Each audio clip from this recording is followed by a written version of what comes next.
देव, देश आणि धर्म यांच्याप्रती आमचं काय कर्तव्य आहे आणि आम्ही आमच्या परायणतेतनं भगवत आराधना कशी करू शकतो याचाच विचार कालपासून महाराजांनी सुरू केला आहे. सद्गुरू सेवा समितीचे ज्येष्ठ मार्गदर्शक, आमचे ज्येष्ठ गुरुबंधू हरिभक्तपरायण श्रद्धेय प्रमोद महाराज जगताप या ठिकाणी उपस्थित आहेत. कृपया त्यांनी 2 शब्दांमध्ये आपलं प्रास्ताविक आणि मनोगत व्यक्त करावं हे विनंती. प्रमोद महाराज जगताप. वैकुंठवासी विष्णुपंत महाराजांच्या स्मरणार्थ भारताची आर्थिक राजधानी असणाऱ्या मुंबापुरीमध्ये ही प्रवचनमाला संपन्न होते आहे. प्रवचनमालेचं हे 2रं वर्ष आहे. व्यासपीठावर विराजमान परमश्रद्धेय सद्गुरू चैतन्य महाराज देगलूरकर यांच्या मुखारविंदातून आपण 3 दिवस कर्मे इशू भजावा या विषयाचं चिंतन ऐकणार आहोत. आज 2रा दिवस आहे. श्री सद्गुरू सेवा समिती पंढरपूर आणि मुंबई यांच्या संयुक्त विद्यमाने ही प्रवचनमाला संपन्न होते आहे. जगद्गुरू संत तुकाराम महाराजांचा एक अत्यंत प्रसिद्ध अभंग आहे, गंगा आली आम्हावरी संत पाऊले साजिरे. आपला उद्धार करून घ्यायचा असेल तर साधकाला गंगेपर्यंत जावं लागतं. आपण असे भाग्यवान आहोत की चैतन्य महाराजांची वाग्गंगा आपल्यापर्यंत आलेली आहे. आपण त्या सुस्नात व्हावं अशी प्रार्थना करतो. माझे मित्र प्रतीक करपे आणि त्यांच्या परिवाराला धन्यवाद देऊन मी थांबतो. धन्यवाद. कृष्ण हरी विठ्ठल केशवा,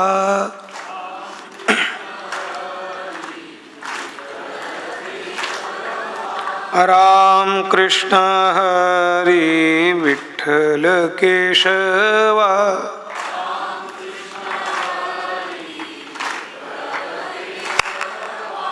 राम कृष्ण हरी विठ्ठल केशवा,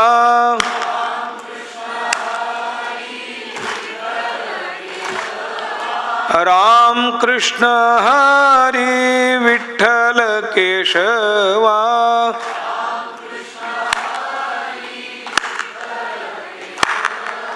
राम कृष्ण हरी विठ्ठल केशवा,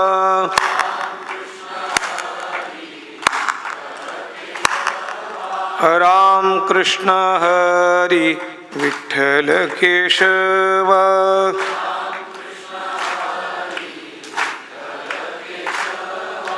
राम कृष्ण हरी विठ्ठल केशवा,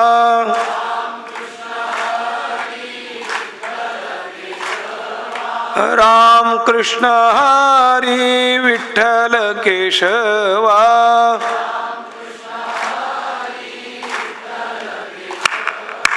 राम कृष्ण हरी विठ्ठल केशवा,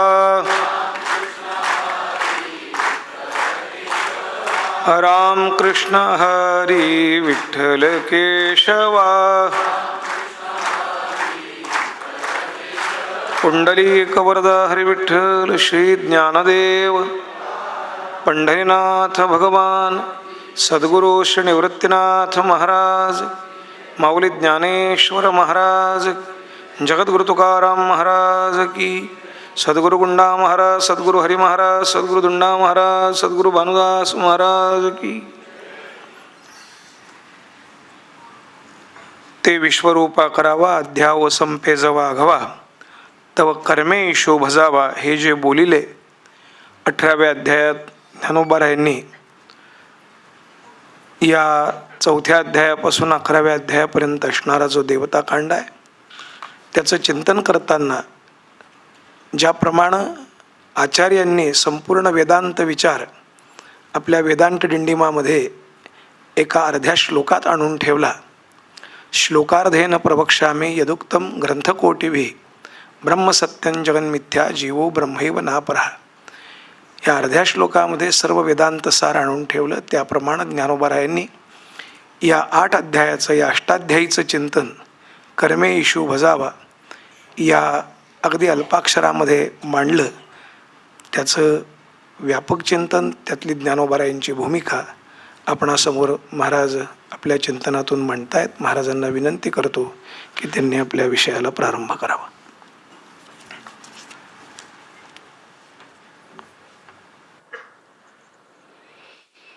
ते विश्वरूप 11वा अध्यावो संपे जवा आघवा तव कर्मे ईशू भजावा हे जे बोलिले.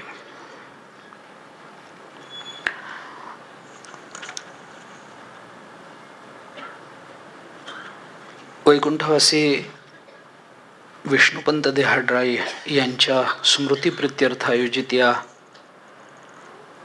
प्रवचनमालेच्या यावर्षीच्या द्वितीय सत्राला आपण आरंभ करतो आहोत.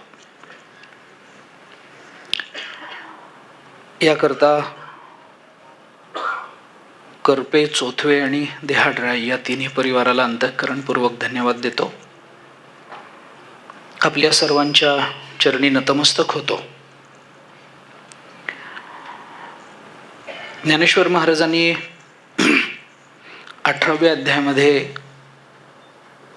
सर्व धर्मान परित्यज्य मामेकम शरणं व्रज अहं त्वा सर्व पापेभ्यो मोक्षयिष्यामि मा शुचः या श्लोकावर विवरण करत असताना गीतेच्या प्रत्येक अध्यायाची संगती ही विचाराच्या दृष्टीने लावून दिलेली आहे. आणि ती संगती लावत असताना ज्ञानेश्वर महाराजांनी एवं जन्यजनक भावे अध्याय अध्यायाते प्रसवे अशी जन्यजनक भावाने ती संगती लावून दिली. त्याचा विचार काल आपण करून आलो. चौथ्या अध्यायाच्या शेवटापासून ते 11वा अध्याय संपेपर्यंत या 8 अध्यायामध्ये भगवान अर्जुनाला त्याच्या कल्याणाकरता, आत्मस्वरूपाची प्राप्ती करून घेण्याकरता ज्या भूमिका स्वीकाराव्या लागतात, ज्या विचारांचा त्याग करावा लागतो, जे विकार विचाराचं रूप घेऊन आमच्या जीवनामध्ये येतात, त्या दोन्ही बद्दलचा विवेक जागा करून त्याग आणि स्वीकाराच्या भूमिका, ज्याला आपण विवेक आणि वैराग्य असं म्हणतो, या विवेक वैराग्याच्या भूमिकेतून आपल्या जीवनामध्ये आपण काय स्वीकारलं पाहिजे आणि काय टाकलं पाहिजे याचा विचार सांगत सांगत अंततो गत्वा नष्टो महास्मृतिर्लब्धा त्वत्प्रसादान मयाच्युत स्थितोस्मी गतसंदेहो करिष्ये वचनं तव इथपर्यंत आणून ठेवतात. त्या भूमिकांचा संकोचानं विचार काल आपण करून आलो. आणि त्याच्यामधल्या कर्मयोगाचा विचार करत असताना कर्मयोगाची प्रधानता ही वेदापासून ते संत वाङ्मयापर्यंत कोणकोणत्या रूपामध्ये प्रतिष्ठित झालेली आहे याचाही विशेष काल आपण बोलून आलो. कर्म, ज्ञान आणि उपासना मानवी जीवनाची ही अपरिहार्य असणारी 3 अंग आहेत.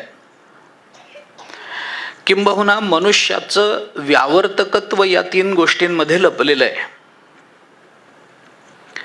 कर्म सर्व जीवांकडे आहे. ज्ञानाची भूमिका आणि उपासनेची भूमिका ही कर्माच्या आधारावर आहे, पण कर्माला परिपूर्ण करणारी आहे. आणि या दृष्टीनं आपल्या जीवनातल्या कर्मविचाराला बाजूला ठेवणं, ज्ञान विचाराला बाजूला ठेवणं अथवा भक्ती किंवा उपासना विचाराला बाजूला ठेवणं म्हणजे आपल्या मनुष्यत्वाला बाजूला ठेवणं आहे. कारण कर्म अगतिकतेनं मनुष्य करतो. ज्ञानाची आवश्यकता कर्मावरच आहे. निष्काम कर्म, आपण काल बोललो, हे निष्काम कर्माचरणातूनच ज्ञानाचा अधिकार प्राप्त होतो, हे वेदांताचं सूत्र आहे. आमच्या उपासनेला सुद्धा ज्ञानाचं अधिकरण लागतं. उपासना डोळस असावी. उपासकाला आपल्या उपास्याचं ज्ञान असावं. उपासकाला उपासनेच्या मर्यादा कळाव्यात. उपासकाला उपासना म्हणजे काय असतं हे कळावं. ज्ञानेश्वर महाराजांनी भगवंताच्या मुखातून बोलताना हे स्पष्टपणाने सांगितलंय, माते नेणोनी भजन ते वायाची गा आने आन. मला न जाणता केलेलं माझं भजन हे वाया गेलं असं समज. माते नेणोनी भजन, मला न जाणता केलेलं भजन ते वायाची गा आने आन. म्हणून कर्माचे डोळे ज्ञान ते निर्दोष होवावे. कर्माला निर्दोष ज्ञानाचे डोळे असले पाहिजेत, किंवा कर्माला ज्ञानाचे डोळे असल्याशिवाय कर्म निर्दोष होत नाही.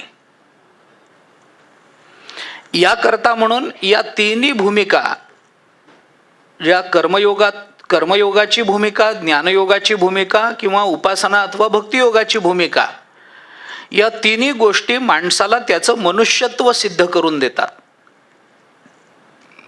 मनुष्य म्हणून जन्माला येणं, याच्यामध्ये आमच्या कर्माचा विपाक आणि आमचं काही दैव या दोन्ही गोष्टी अंतर्भूत असल्या तरी जन्माला आलेला प्रत्येक मनुष्य मनुष्यत्व या धर्मावर चालेल याची शाश्वती देता येत नाही.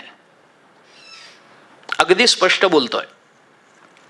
मनुष्य म्हणून जन्माला येणं वेगळं आणि मनुष्यत्व अंगी बाणणं या दोन गोष्टी स्वतंत्र आहेत. मला त्याच्यातला फरक सांगायचा नाही, पण याच्या संबंधात एक युक्तिवाद फक्त असा सांगायचा आहे की असं जर नसतं तर संतांना मनुष्याच्या व्याख्या करण्याची गरज पडली नसते. काही नित्यनेमाविण अन्न खाये तो श्वान, वाया मनुष्यपण. मनुष्य नाही, मनुष्यपणाची अपेक्षा आहे. वाया मनुष्यपण भारव आहे तो वृषभ, हे सांगण्याचं कारण पडलं नसतं. पूस नाही पायचारी मनुष्यपरी कुत्रीती, हे सांगण्याचं कारण पडलं नसतं. नाहीतरी काय थोडी श्वान सुकरे बापुडी, हे म्हणण्याचं कारण पडलं नसतं. मानवी आकार समोर दिसतो म्हणून त्याच्यावर मनुष्यत्वाचा आरोप करू नये, हाच संतांचा याच्यामधला साधारण विचाराचा भाग आहे. माणसासारखा दिसतो पण माणूस नसतो, या वर्गामध्ये दोन लोक येतात. एक संत महात्मे येतात आणि मनुष्यत्व या धर्माच्या मर्यादा न पाळणारे, फक्त प्रारब्धवशात मनुष्य म्हणून जन्माला आलेले अज्ञानी येतात. मी दोन्ही भूमिका, दोन्ही टोकं आपल्याला सांगतोय.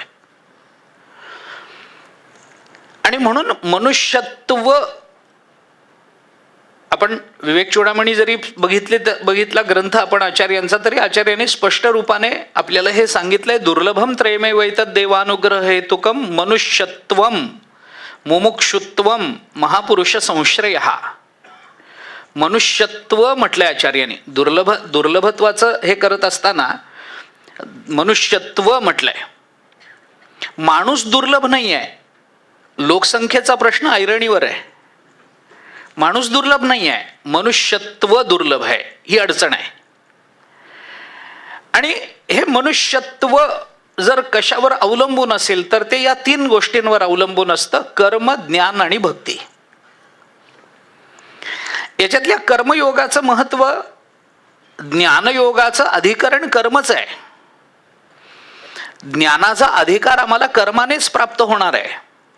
इतकंच नाही तर ब्रह्मज्ञान प्राप्त झाल्यानंतरही आमचं ज्ञान आम्हाला कर्मातूनच व्यक्त करावं लागणार आहे. इतकंच नाही तर ब्रह्मज्ञान झाल्यानंतरही आपलं कर्तव्य कर्म हे शेष राहतं. म्हणून आपल्याला कर्तव्य प्रवृत्त होण्याकरता संतांच्या ज्या भूमिका किंवा संतांची वेदापासूनची जी आज्ञा ही आपल्याला पाहता येते, विचारात घेता येते, त्याच्यामध्ये ज्ञानपूर्व आणि ज्ञानोत्तर या दोन्ही भूमिकांमध्ये आपल्याला कर्माचा विचार करावा लागतो. नाहीतर नष्टो मोहा हे कबूल केल्यानंतर करिष्ये हे क्रियापद पुन्हा यायचंच कारण नव्हतं. यथेच्छसी तथा कुरु हे क्रियापद यायचंच काही कारण नव्हतं. तुला हवं तसं तू कर अर्जुना, किंवा तुम्ही म्हणाल देवा तसं मी करेन, ही दोन्ही क्रियापद जर ब्रह्मज्ञानानंतर येणार असतील तर ब्रह्मज्ञानानंतरही कर्माचा विचार गीता करते हे आपल्याला पाहावं लागेल. तसाच विचार उपासनेच्या किंवा भक्तीच्या बाबतीत आहे. उपासना हे सुद्धा एका अर्थाने कर्मच आहे. उपासना कांडामध्ये कर्मविचार आलाच आहे आणि त्याच अर्थानं 18व्या अध्यायामध्ये ही भूमिका भगवंतांनी बोलून दाखवली आहे. मी त्या तपशिलात जाणार नाही आहे. तथापि कर्माचा विचार हा प्राधान्यानं करावा लागतो आणि कर्मज्ञान आणि भक्तियोग या तिन्ही योगांमध्ये कर्मयोगाचं महत्व हे अबाधित आहे, आपल्याला स्वीकारावं लागणार आहे. या संबंधातला विचार काल आपण विस्ताराने करून आलोय. या कर्मयोगाचा विचार, या कर्माचा विचार 4थ्या अध्यायापासून ते 11व्या अध्यायाच्या समाप्तीपर्यंत भगवंतांनी अर्जुनाला सांगितला. उपासना कांडात आला असेल पण कर्म समर्पणाच्या दृष्टीने हा विचार आला. काय विचार नेमका या 7-8 अध्यायामध्ये व्यक्त झाला? 8 अध्यायामध्ये विस्तारलेला हा सगळा विचार ज्ञानेश्वर महाराजांनी 3 शब्दांमध्ये आणून ठेवलाय. या 8ही अध्यायामध्ये भगवंतांनी काय सांगितलं तर एकच गोष्ट सांगितली, कर्मे ईशू भजावा. 3च शब्दामध्ये 8 अध्यायाचं सगळं सार ज्ञानेश्वर महाराजांनी आणलं. आता हे कर्मे ईशू भजावा हा ईश्वर जो शब्द, ईश्वर हा शब्द वापरलाय. तो ईश्वर कोण आहे, काय आहे वगैरे वगैरेचा विचार आता करण्याचं कारण नाही.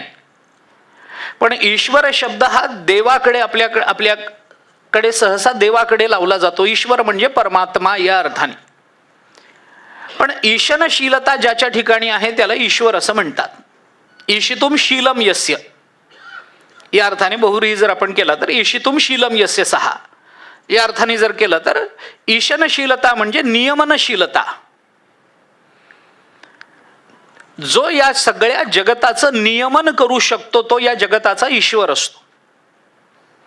समाजाचं जो नियमन करतो तो समाजाकरता ईश्वर असतो. त्या देशाचा राजा हा त्या देशाकरता ईश्वर आहे. 18व्या अध्यायामध्ये क्षत्रिय हा कोण आहे आणि त्याच्या गुणांचा विचार करत असताना भगवंतांनी त्याला ईश्वर म्हटल्याचं आपल्याला दिसून येतं. ईश्वर शब्दाच्या विस्तारात मला जायचं नाही आहे. सामान्यत्वानं ईश्वर शब्द हा कोणत्या अर्थाने वापरला जातो एवढंच फक्त सांगायचं. मग कोण ईश्वर आहे? तो कोणाचं नियमन करतो? माझ्या देहाचं नियमन जर माझी बुद्धी करत असेल, माझ्या देहाचं नियमन माझा प्राण करत असेल तर प्राणाची पूजा आम्ही कर्माने करावी असा अर्थ अपेक्षित आहे का? किंवा माझ्या मर्यादित अशा समाजाचं नियमन करणारा कोणीतरी माझा समाज नेता तो माझ्या दृष्टीने ईश्वर होतो म्हणून मी त्याची पूजा कर्माने करणं अपेक्षित आहे का? हा प्रश्न पडू नये याच्याकरता ज्ञानेश्वर महाराजांनी आम्ही कुणाला ईश्वर म्हटलं पाहिजे याची व्याख्या याच ओवीच्या आधी 18व्या अध्यायामध्ये आपल्याला दिली आहे. देह वाचा मानसे विहित निपजे जे जैसे ते एक ईश्वरोद्देश की जे म्हणितले. पण हा ईश्वर कोण आहे? हा ईश्वर कोण आहे याचा विचार करताना ज्ञानेश्वर महाराजांनी आपल्याला असं सांगितलं. ती भूमिका 18व्या अध्यायातच आली पण थोडीशी आधी आली आहे. ज्ञानेश्वर महाराजांनी हाच संदर्भ आहे, भूमिका हीच आहे. पण या ओव्यांच्या आधीच्या ओव्यांमध्ये जिथं यतः प्रवृत्तिर्भूतानाम येन सर्वमिदं ततम स्वकर्मणा तमभ्यर्च आपल्या कर्माने त्याची अर्चना केली पाहिजे. सिद्धिं विंदती मानवः हे फल त्याला प्राप्त होईल.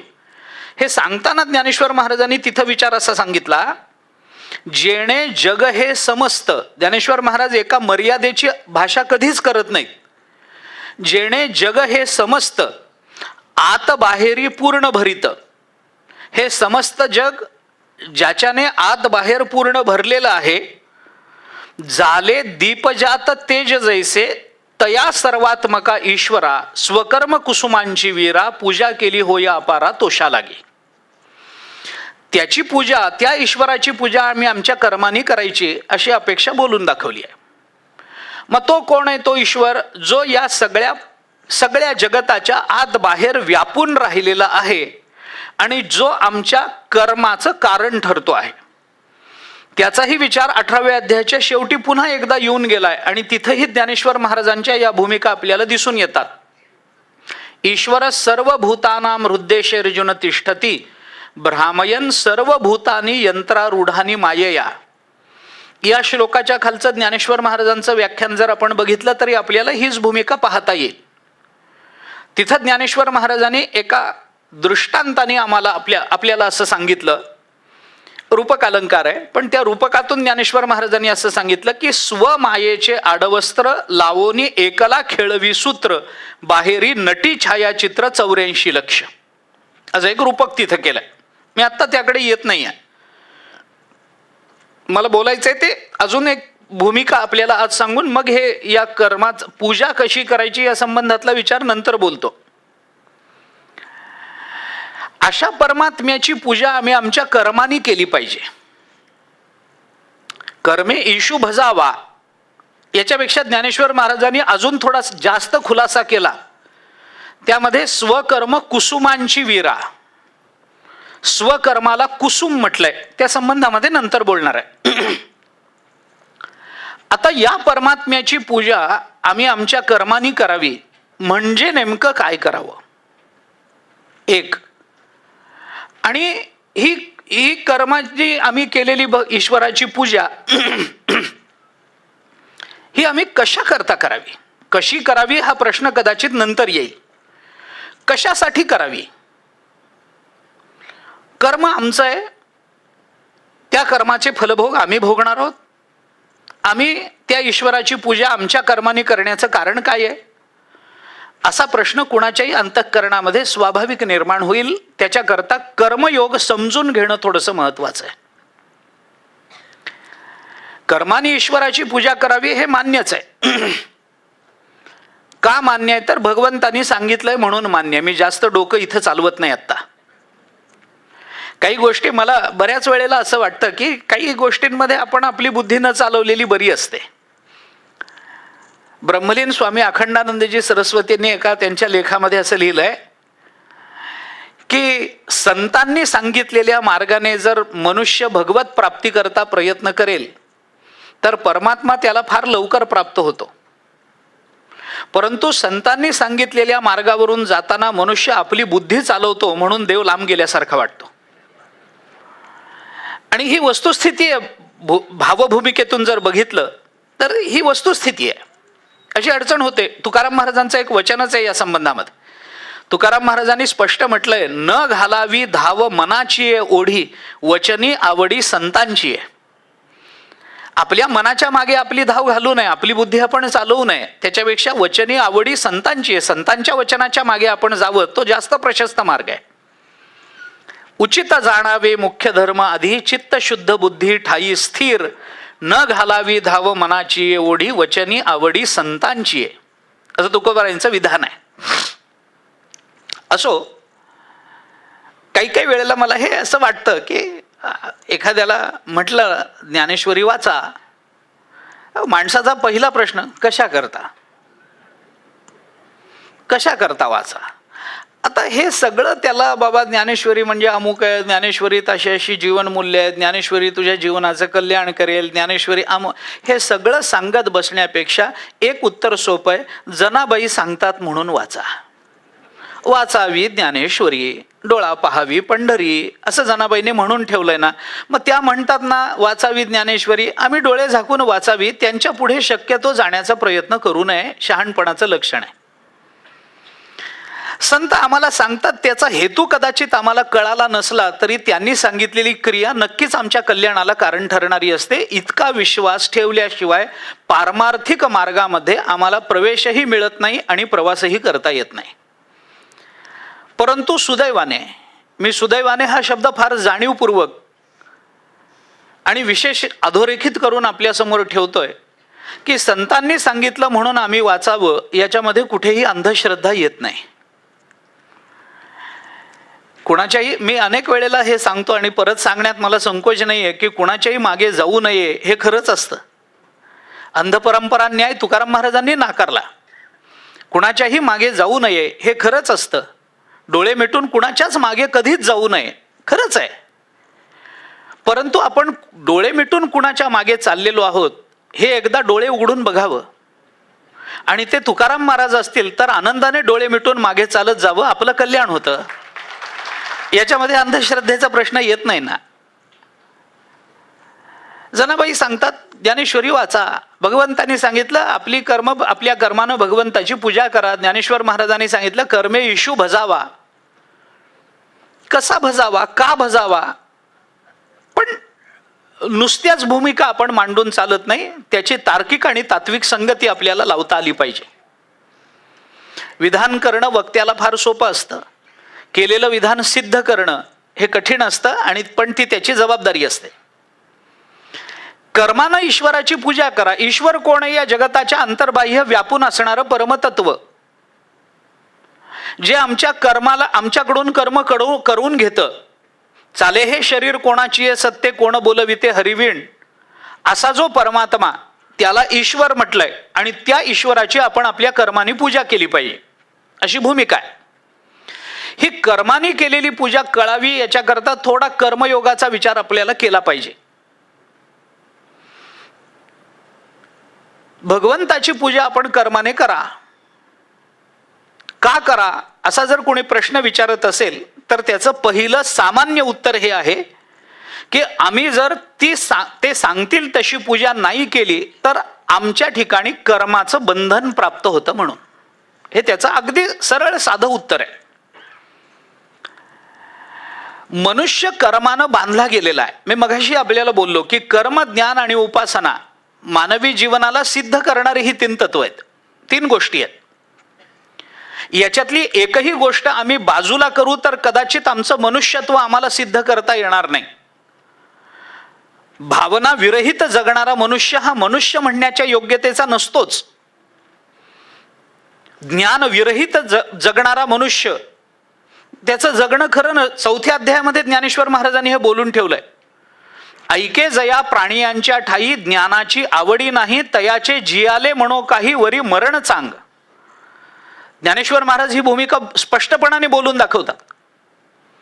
अर्जुना ऐक, जया प्राणियांच्या ठाई ज्ञानाची आवडी नाही. ज्या माणसाच्या ठिकाणी ज्ञानाची आवडच नाहीये ना, तयाचे जियाले म्हणो काही, वरी मरण चांग. त्याचं जगणं काही जगणं आहे का? त्याच्यापेक्षा तो मेलेला बरा, जर ज्ञानाची आवड नसेल तर. मनुष्य म्हणून जन्माला येऊन विचारशील न राहणं याच्यापेक्षा जन्माला न येणं श्रेयस्कर असतं.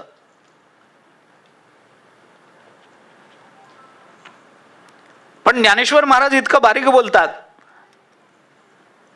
ज्याच्या ठिकाणी ज्ञानाची आवड नाही असा मनुष्य याचं जगणं नाही, याच्यापेक्षा मेलेला बरा नाही. ज्ञानेश्वर महाराज म्हणतात चांगला. वरी मरण चांग असा शब्द आहे. तो मेलेला बरा नाही, मेलेला चांगला.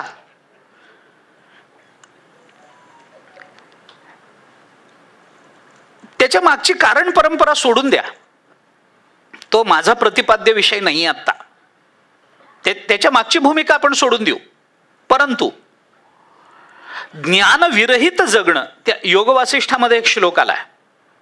रामचंद्र प्रभूंना उपदेश करताना वसिष्ठ महामुनींनी असं सांगितलंय, वरम कर्दम भेकत्वम मलकीटकता वरम वरम अंधगुहाहित्वम नरस्या विचारिता, असं म्हटलंय. याचा अर्थ असा आहे, वरम कर्दम भेकत्वम, एक वेळ चिखलातला बेडूक होऊन राहणं फार चांगलं आहे. वरम चांगली गोष्ट आहे, एक वेळ चिखलातला बेडूक होऊन राहावं. मलकीटकता वरम, विष्ठेतला किडाहून जगावं, चांगलंय. मलकीटकता, मलामधला विष्ठेमधला किडाहून जगावं, कीटक होऊन जगावं, चांगलंय. चिखलातला बेडूक होऊन राहावं, चांगलंय. वरम अंधगुहाहित्वम, अही म्हणजे सर्प, अंधाऱ्या गुहेतला आंधळा सर्प होऊन जगावं, चांगली गोष्ट आहे. चिखलातला बेडूक होणं चांगलं आहे, विष्ठेतला किडा होणं चांगलं आहे, आंधळा सर्प होऊन जगणं चांगलं आहे. पण माणूस म्हणून जन्माला येऊन विचार न करणं हे मात्र चांगलं नाही आहे. न नरस्या विचारिता. पण माणूस म्हणून जन्माला यायचं आणि विचार न करता जगायचं हे काही चांगलं नाही आहे, योग्य नाही. ज्ञानविरहित, भावविरहित आणि कर्मविरहित असं मानवी जीवन आपल्याला दिसणारच नाही. त्याच्या प्रक्रियांचा विचार मला करायचा नाही आहे, परंतु या तिन्ही गोष्टींची मानवी जीवनामध्ये अत्यंत आवश्यकता आहे. कर्माच्या बाबतीत जीव अगतिक आहे, तो कर्म करतोच आहे. म्हणून जीवाची व्याख्या करताना वेदांतांनी ज्या व्याख्या केल्या असतील त्या असतीलच. अंतःकरणावच्छिन्न चैतन्य म्हटलं असेल, अंतःकरण प्रतिबिंबितम चैतन्यम म्हटलं असेल, त्याला जे काही म्हटलं असेल, भगवंताचा अंश म्हटलं असेल, ममय वांशो जीवलोके या नियमाप्रमाणे आभासवाद मानला असेल, अवच्छेदवाद मानला असेल, प्रतिबिंबवाद मानला असेल, त्यानुसार केलेल्या व्याख्या असतील. या सगळ्या व्याख्या मी आता वेदांताच्या शब्दातल्या बाजूला ठेवतो आणि एक सोपी आणि सरळ व्याख्या मला जी जाणवते या जीवाच्या संबंधानं कर्म, ज्ञान आणि भक्तीच्या परिप्रेक्ष्यातून, तेवढीच व्याख्या आपल्यासमोर मी ठेवतो. कोण आहे हा जीव? मनुष्य म्हणून आम्ही जन्माला आलो, आमचं वेगळेपण कशात राहिलं? कर्माची अगतिकता, ज्ञानाची गरज आणि भक्ती हा ज्याचा स्वभाव आहे त्याला माणूस असं म्हणतात. माझ्या दृष्टीने ही मी केलेली सोपी व्याख्या आहे. कर्माची अगतिकता आहे, ज्ञानाची गरज आहे आणि भक्ती हा आमचा स्वभाव आहे, म्हणून आम्ही माणूस आहोत. ज्ञानाची गरज म्हणजे आवड असा शब्द घ्या, ज्ञानाची आवश्यकता असा शब्द घ्या. गरज मी अगदीच सामान्य ढोबळ शब्दामध्ये ते मांडलंय. परंतु आम्हाला जर ज्ञानाची आवश्यकता नसेल तरी आम्ही माणूस नाही आहोत. आणि आमचा स्वभाव जर भक्तीचा नसेल, संतांची याला प्रमाण आहेत. कर्माची अगतिकता आहे, आम्ही कर्म न करता राहूच शकत नाही. गीतेमध्ये भगवंतांनी स्पष्ट म्हटलंय, नाही कश्चित क्षणमपि जातु तिष्ठत्य कर्मकृत कार्यते ह्यवशः कर्म सर्व प्रकृतिजैर्गुणैः. याच्यामध्ये नाही कश्चित क्षणमपि, अरे कधी क्षणभर सुद्धा मनुष्य कर्म केल्याशिवाय राहील असं होत नाही. काही ना काहीतरी त्याची कर्म चालू असतात. ती प्रत्येक वेळेला शारीरिकच असतात असं नाही, मानसिक चालू असतील, बौद्धिक चालू असतील, चिंतनशीलता असेल, क्रियाशीलता असेल, विचारशीलता असेल. फारशा त्या तात्पर्यात मला तपशिलात जायचं नाही आहे. आता तुम्ही ऐकता आहात, काय शारीरिक कर्म काय चालू आहे तुमचं असं जर म्हटलं तर काही नाही. तुम्हाला देवाने कान दिलेत, माझ्या मुखातून शब्द बाहेर पडतात. शब्द हा कानाचा विषय आहे. या माईकमुळे तो तुमच्यापर्यंत पोहोचतो आहे आणि तुमच्या कानावर तो पडतो आहे, म्हणून तुम्हाला नाईलाज असला तरी आत घ्यावा लागतो आहे. कारण डोळ्याला पापण्या असतात, तशा कानाला सुदैवाने नाही आहेत, माझ्या सुदैवाने. ज्ञानेश्वर महाराजांनी म्हटलंय, श्रवण इच्छेची या पुढा दारवंठा सदा उघडा. या कानाचा दारवंठा, हे दार कायम उघड आहे, हे बंद होतच नाही. मग ह्याच्यात आम्ही काय कर्म केलंय? आमच्या कानावर शब्द पडला, ह्याच्यात आमचं कर्म काय आहे? तर हे कर्म, तुम्ही श्रवणाचं कर्म करता आहात आणि मी काहीतरी बोलण्याचं कर्म करतो आहे, ही एका अर्थाने ही कृतीच आहे, हे कर्मच आहे. कानावर पडलं आणि ते कानाला दरवाजे नाहीत म्हणून ते आत जातं आहे, एवढाच विचार जर असता आणि याच्यामध्ये कर्माचा, आपल्या कर्माचा आणि कृतीचा, कर्तृत्वाचा संबंध नसता, तर मी केलेल्या विनोदाला आपण हसला नसता.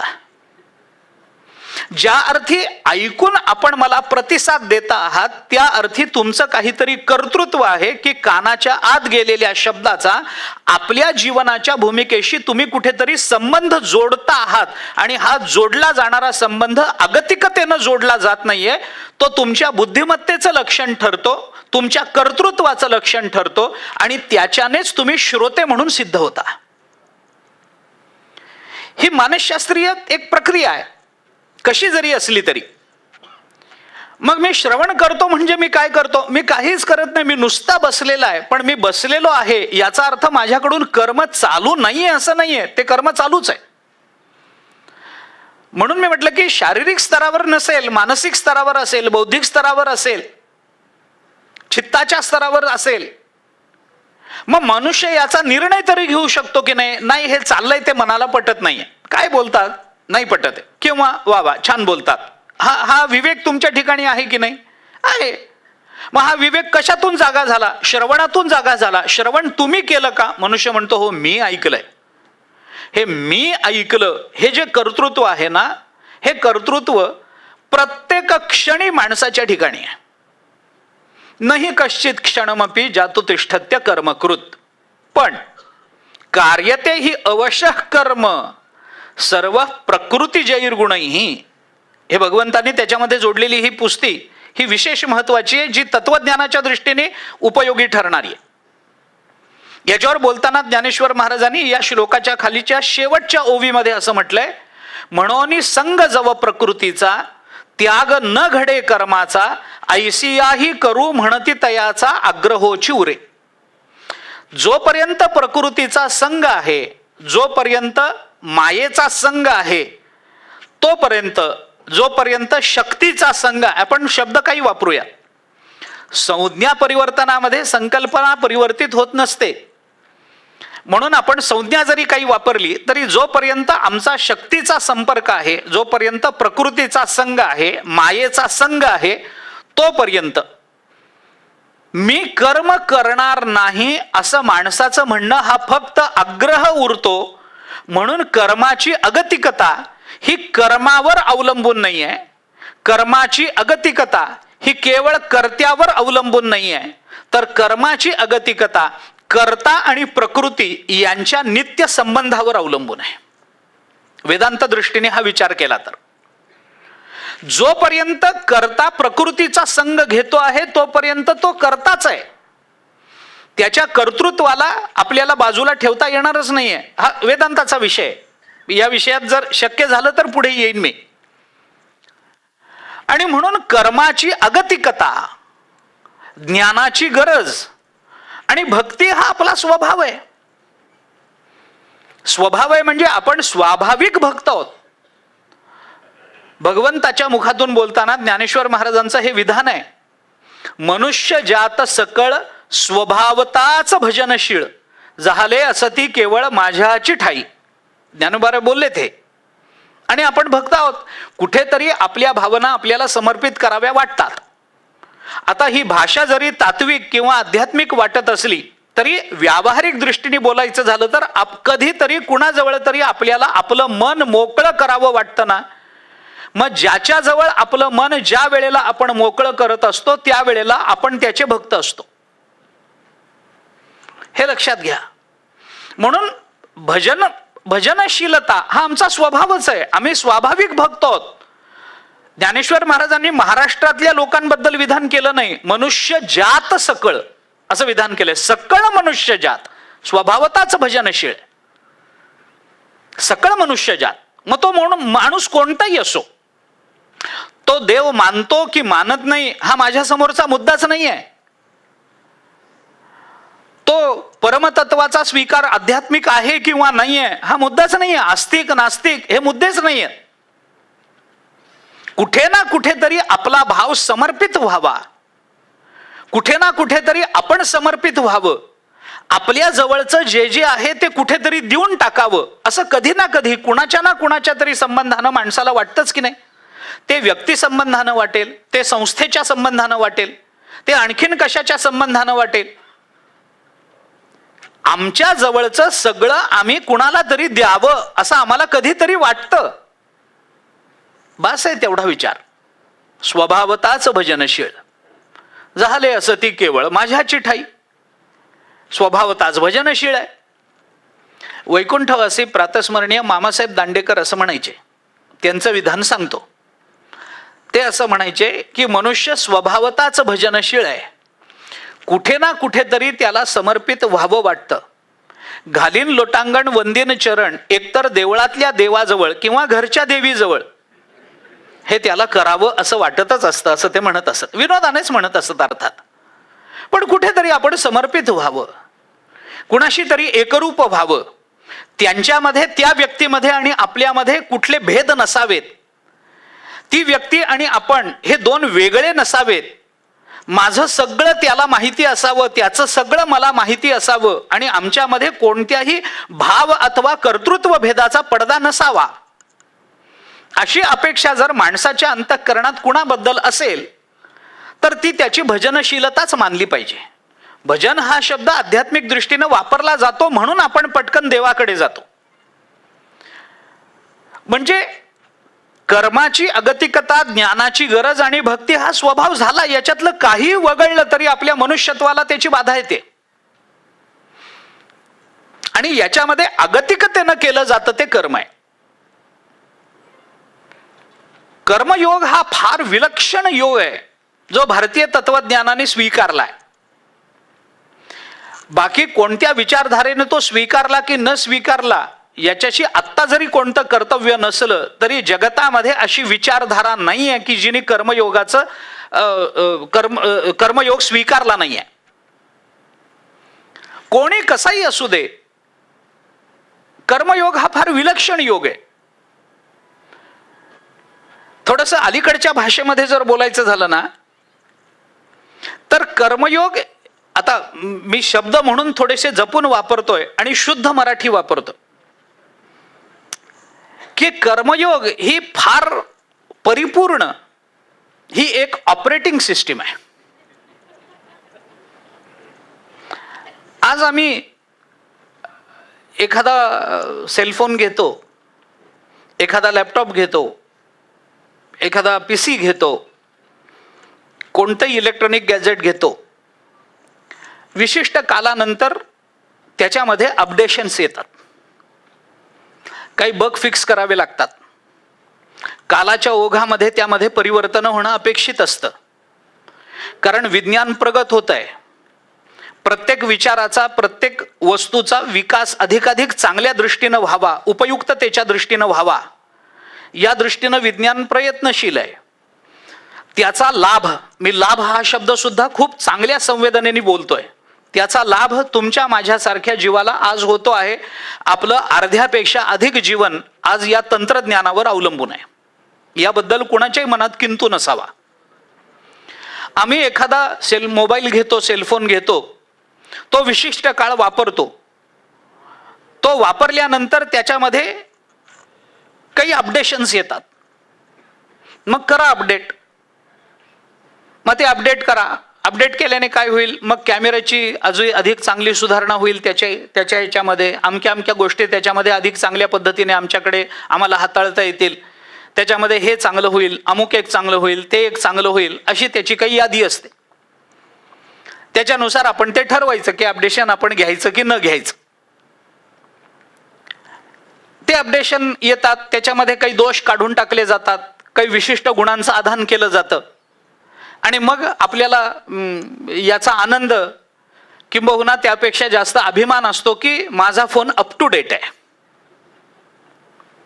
माझा फोन अप टू डेट आहे.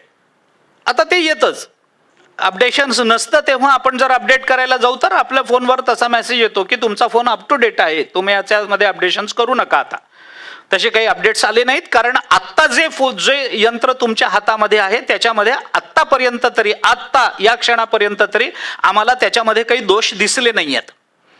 ते ज्या वेळेला दोष दिसतील त्यावेळेला मग त्या दोषांच्या निवृत्ती करता एक अपडेट व्हर्जन येतं. मग त्याचा काही क्रमांक असतो, मग ते 0.1 वाढतं, 0.2 वाढतं, मग अमुक वाढतं, तमुक वाढतं, हे होत जातं. आणि मग एक वेळ अशी येते की तो फोन इतका जुना होतो की तो आता अपडेट होणं शक्य नसतं आणि म्हणून मग तो फोन आता तुम्ही टाकून द्या, कारण हा कालबाह्य झालेला आहे. आता तुम्ही नवीन फोन घ्या, म्हणजे तुमच्या हातामध्ये अपडेट व्हर्जन असेल किंवा तुमचा फोन अप टू डेट असेल. आता हा फोन तुमच्या उपयोगाचा राहिला नाही, कारण याच्यामध्ये आता बदलत्या कालानुसार सुविधा तुम्हाला मिळत नाहीयेत. याच्याकरता हा फोन टाकून द्या, आता नवीन घ्या. आणि तो नवीन घेता यावा याच्याकरता वारंवार अपडेशन्स आणली जातात. हे तंत्र आहे. तंत्रज्ञानाच्या स्वीकाराबरोबर जाहिरातीचं तंत्रही आम्ही स्वीकारलंय, हे लक्षात घ्या. आणि त्या दृष्टीने मग आम्ही ते स्वीकारत जातो. आणि मग वर्ष, 1.5-2 वर्ष वापरून झालं की आम्ही म्हणतो नाही हो, आता बाबा मला नवीन फोन पाहिजे, किंवा बाबा नसतील, लग्न झालं असेल तर पुढं मग तिला विचारतो, अगं मला नवीन फोन, किंवा ती विचारते, अहो मला नवीन फोन. मुलं विचारतात, बाबा नवीन फोन हवाय. नवीन फोन तसेच त्याचंही एक अजून 2-4 वर्षानंतर तोही कालबाह्य होऊन जातो. हे चालत आलंय, तंत्रज्ञान असंच आहे.